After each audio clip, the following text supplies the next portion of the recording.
Bom dia, boa tarde, boa noite. Eu me chamo Gabriel Figueiredo e estou aqui para mais um vídeo do canal Rubiscos para vocês.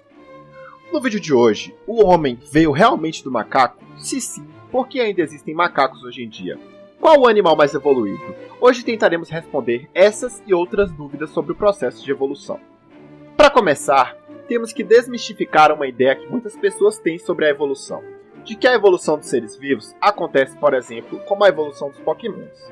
O Pikachu está lá de boa vivendo sua vida de animal silvestre traficado e de repente evolui para um Raichu. Ou o macaquinho estava lá na sua casa da floresta de boas e do nada descobre o fogo, aprende a andar sobre dois pés, desenvolve a habilidade de fala, aprende a declarar imposto de renda e, tcharam, se transforma em um humano. A evolução está muito longe disso. Ela é um processo gradual que está sempre acontecendo de maneira lenta e contínua. Hoje, espero que você saia daqui entendendo um pouco melhor sobre como funciona todo esse processo. Mas para responder essas perguntas, vamos entender um pouco como funciona esse processo de evolução, o que significa evolução e quando ela foi citada.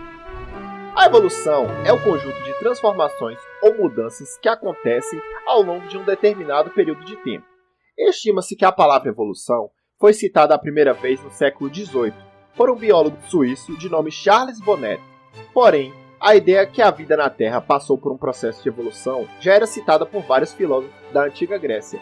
No século XIX, Jean-Baptiste, conhecido como o Cavaleiro de Lamarck, revelou a sua teoria da evolução das espécies, que foi conhecida como a primeira teoria científica. Mas em 1858, Charles Darwin e Alfred Russell publicaram uma nova teoria científica.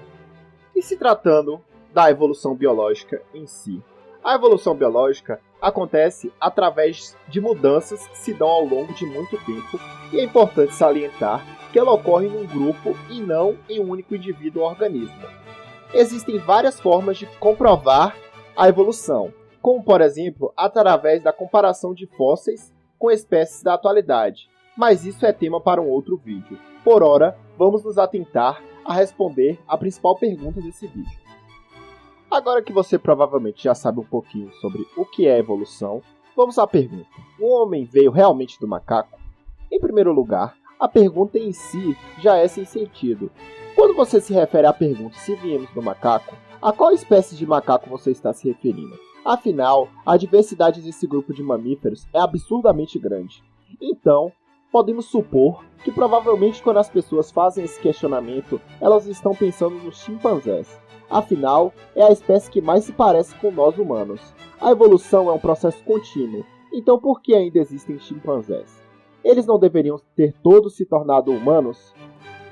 A resposta para essa pergunta é bem simples. Nós não somos descendentes dos chimpanzés, ou de qualquer outro primata que ainda existe e habita na Terra. O que acontece é que temos um ancestral em comum com eles, que evoluiu de forma diferente de acordo com as condições ambientais a qual estava sujeito. Existem vários mecanismos que fazem parte desse processo de evolução, como mutação, fluxo gênico, deriva genética, mas esses também são temas para um próximo vídeo. Hoje vamos ver um pouco sobre um dos mecanismos mais famosos, conhecido como seleção natural. Esse mecanismo foi proposto por Charles Darwin, que afirmou que o ambiente age como um selecionador de características, perpetuando organismos mais adaptados a sobreviver em determinado local. Os seres mais adaptados, e não necessariamente os mais fortes, conseguem sobreviver e produzir descendentes que vão acabar herdando essas características. Com isso, aquela característica mais vantajosa vai aumentando dentro de uma população. Vamos dar um exemplo. Digamos que exista uma espécie de roedor que viva nas neves. Nessa espécie, existem indivíduos com a pelagem branca e alguns com a pelagem marrom. Os indivíduos brancos acabam se camuflando melhor nas neves e passando despercebidos pelos predadores, enquanto os marrons são mais visíveis e acabam sendo pegos.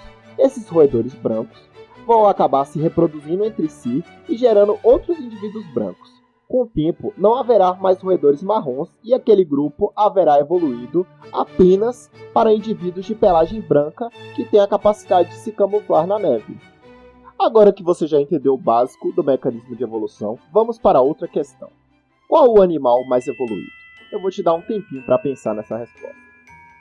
Será que você pensou em um leão? Em um Tiranossauro Rex? Em um cavalo? Ou você foi egocêntrico e pensou em um ser humano? Mas na verdade, talvez você se surpreenda. A grande questão é que não existem indivíduos mais evoluídos que outros, e sim mais adaptados a ambientes específicos.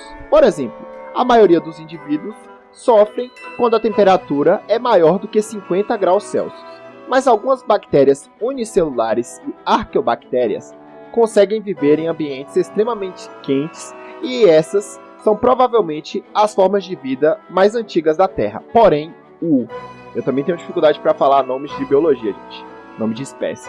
O Acidilobus asceticus tem esse nome devido ao local que foi encontrado, que era uma piscina próxima a um vulcão que era extremamente quente e ácida, chegando à média de 92 graus Celsius, e utilizava enxofre para gerar sua energia e respiração.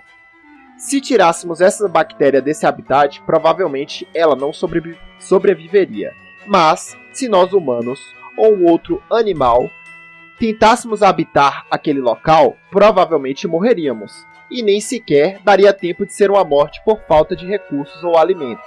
Um outro exemplo, e se formos comparar um humano com um cavalo, quem é o mais evoluído? Bom, se colocarmos um humano para disputar com um cavalo quem está mais apto a construir uma casa, talvez o ser humano se saia melhor nessa tarefa. Mas se formos apostar uma corrida e usarmos um cavalo ou um humano como montaria, talvez aí o cavalo se saia melhor. Assim, podemos reforçar que não existe animal mais evoluído que outro, e sim mais adaptado a diferentes contextos. Bom, agora que você já sabe que o King Kong não é o seu primo de terceiro grau, e que nem o Tiranossauro Rex, nem você, humano de ego inflado, são os animais mais evoluídos da Terra, quebra esse galho pra gente e deixa o seu like. Espero que tenham gostado do vídeo de hoje. Se torne um ser mais evoluído, adaptado, se inscrevendo no nosso canal e seguindo a nossa página no Instagram. Um abraço e até a próxima sexta-feira.